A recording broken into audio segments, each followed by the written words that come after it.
And now Chapter 2, Remembrance of Lord Krishna.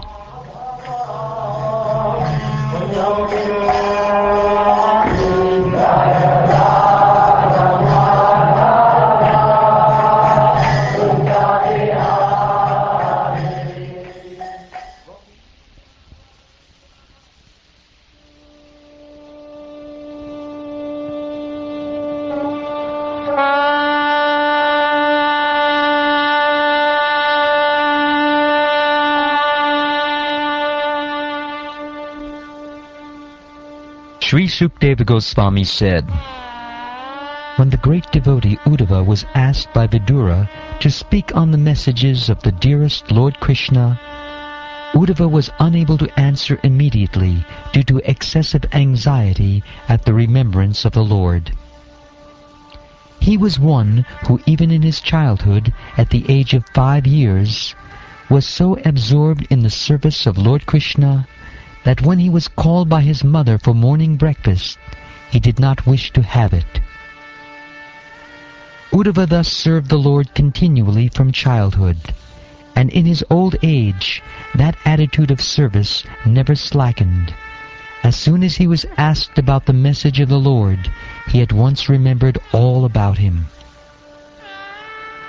For a moment he remained dead silent, and his body did not move. He became absorbed in the nectar of remembering the Lord's lotus feet in devotional ecstasy, and he appeared to be going increasingly deeper into that ecstasy. It was so observed by Vidura that Uddhava had all the transcendental bodily changes due to total ecstasy, and he was trying to wipe away tears of separation from his eyes. Thus Vidura could understand that Uddhava had completely assimilated extensive love for the Lord.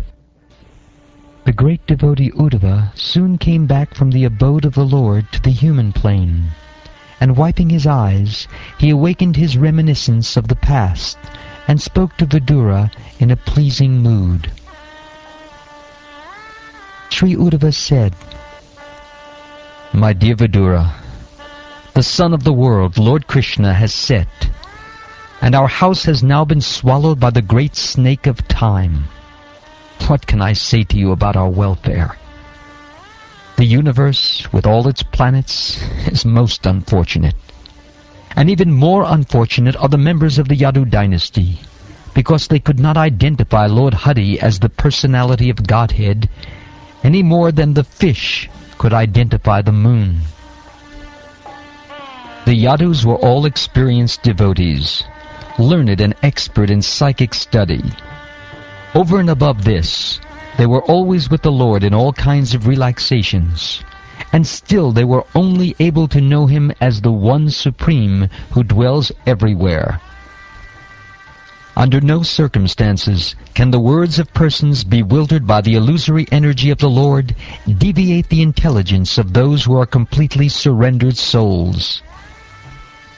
Lord Sri Krishna, who manifested His eternal form before the vision of all on the earth, performed His disappearance by removing His form from the sight of those who are unable to see Him as He is due to not executing required penance. The Lord appeared in the mortal world by His internal potency, Yogamaya. He came in His eternal form, which is just suitable for His pastimes. These pastimes were wonderful for everyone, even for those proud of their own opulence, including the Lord Himself, in His form as the Lord of Vaikuntha.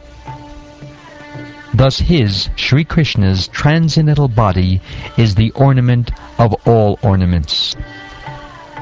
All the demigods from the upper, lower, and middle universal planetary systems assembled at the altar of the Rajasuya sacrifice, performed by Maharaj Yudhisthira. After seeing the beautiful bodily features of Lord Krishna, they all contemplated that he was the ultimate dexterous creation of Brahma, the creator of human beings. The damsels of Vraja, after pastimes of laughter, humor, and exchanges of glances, were anguished when Krishna left them. They used to follow him with their eyes, and thus they sat down with stunned intelligence, and could not finish their household duties. The personality of Godhead, the all-compassionate controller of both the spiritual and material creations, is unborn. But when there is friction between his peaceful devotees and persons who are in the material modes of nature, he takes birth just like fire, accompanied by the Mahatattva.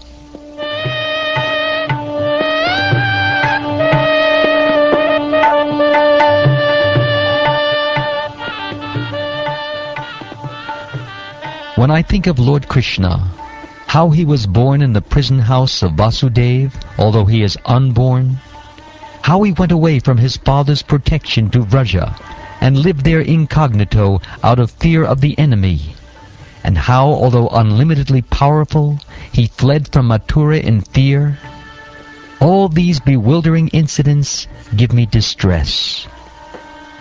Lord Krishna begged pardon from his parents for their, Krishna's and Balaram's, inability to serve their feet due to being away from home because of great fear of Kamsa.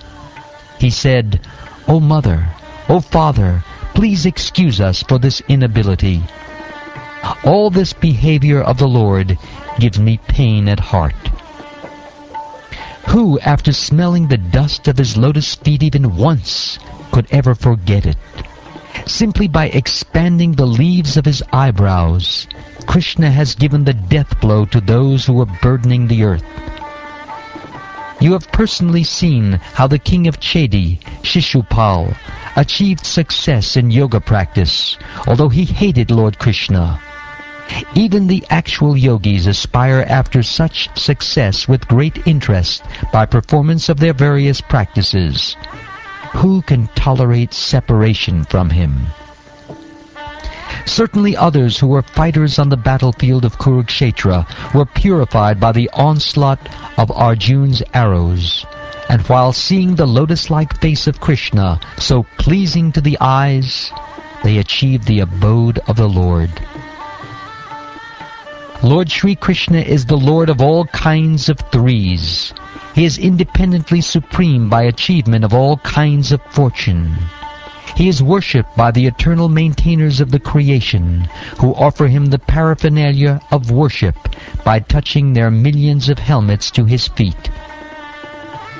Therefore, O Vidura, does it not pain us, his servitors, when we remember that he, Lord Krishna, used to stand before King Ugrasena, who was sitting on the royal throne, and used to submit explanations before him, saying, "O my Lord, please let it be known to you." Alas, how shall I take shelter of one more merciful than he, who granted the position of mother to a she-demon, Putana, although she was unfaithful, and she prepared deadly poison to be sucked from her breast? I consider the demons, who are inimical toward the Lord, to be more than the devotees, because, while fighting with the Lord, absorbed in thoughts of enmity, they were able to see the Lord carried on the shoulder of Garuda, the son of Tarkshya, and carrying the wheel weapon in his hand.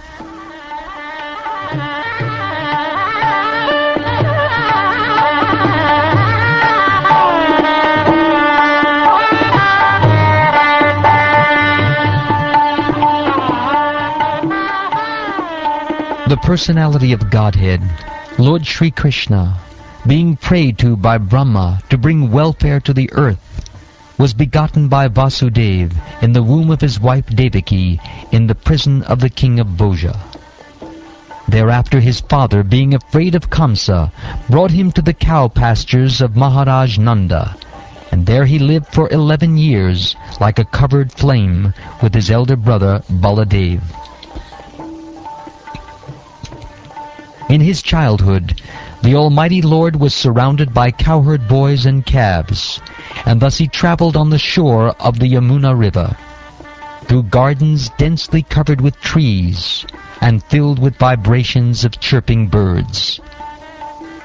While the Lord displayed his activities just suitable for childhood, he was visible only to the residents of Vrindavan. Sometimes he would cry, and sometimes laugh, just like a child, and while doing so, he would appear like a lion cub. While herding the very beautiful bulls, the Lord, who is the reservoir of all opulence and fortune, used to blow his flute, and thus he enlivened his faithful followers, the cowherd boys. The great wizards who were able to assume any form were engaged by the king of Bhoja, Kamsa, to kill Krishna, but in the course of his pastimes, the Lord killed them as easily as a child breaks dolls. The inhabitants of Vrindavan were perplexed by great difficulties because a certain portion of the Yamuna was poisoned by the chief of the reptiles, Kalia. The Lord chastised the snake king within the water and drove him away, and after coming out of the river, he caused the cows to drink the water and proved that the water was again in its natural state. The Supreme Lord Krishna desired to utilize the opulent financial strength of Maharaj Nanda for worship of the cows, and also he wanted to give a lesson to Indra, the king of heaven. Thus he advised his father to perform worship of Go, or the pasturing land and the cows, with the help of learned Brahmins. O sober Vidura, King Indra, his honor having been insulted, poured water incessantly on Vrindavan, and thus the inhabitants of Braja, the land of cows, were greatly distressed. But the compassionate Lord Sri Krishna saved them from danger with his pastime umbrella, the Govardhan Hill. In the third season of the year, the Lord enjoyed as the central beauty of the assembly of women by attracting them with his pleasing songs in an autumn night brightened by moonshine.